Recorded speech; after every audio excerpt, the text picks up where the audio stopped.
Hi hello বন্ধুরা। তো দেখো আমি কি করছি, আমি করছি ভাত ভাজা। রাতের ভেজে থাকা ভাতটা ফেলে না দিয়ে সুন্দর করে ভেজে নিচ্ছি।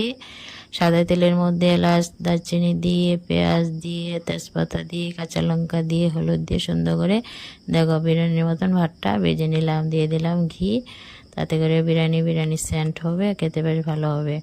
ভাতটা ফেলে দিলাম না কেন বলো তো, এত দামের চাল, এই যে প্রিমিয়াম বাসমতি চালের ভাত বন্ধুরা, ঝরঝরা ভাতটা। আর এত ভাত কেন রয়েছে বলো তো, হাজব্যান্ডের কালকে নিমন্ত্রণ ছিল, আমার আর মনে নেই, দিয়ে দিয়েছি চাল। তারপর আমার দুপুরবেলাতে বৈষ্ণব সবার নিমন্ত্রণ আসে, চলে যায় প্রসাদ নিতে, তাতে করেও আমার দুপুরে খাওয়াইনি। রাতে একটু খেয়েছি, তাও হাজব্যান্ড কিন্তু দিনেও খায়নি আবার রাতেও খায়নি। তো অনেকটা ভাত রয়েছে, তো ফেলে না দিয়ে দেখো ভেজে নিলাম। এখন একটু গুঁড়ো মশলার গুঁড়ো দিয়ে ভালো করে দেখো উল্টিয়ে পাল্টিয়ে মিশিয়ে নিচ্ছি। বিরিয়ানি মশলা হলে তো ভালো, তো কিন্তু গরম মশলার গুঁড়োতেও কিন্তু খারাপ হয় না, বেশ ভালোই হয়, বিরিয়ানির মতন হয়ে গেল। আর আজ চিকেনও এনেছে, ভাবলাম কি না ভাতটা ভেজে নিলে সবাই খাবে। তো খুব সুন্দর করে দেখো ভাতটা বিরিয়ানির মতন ভাজা হয়ে গেছে।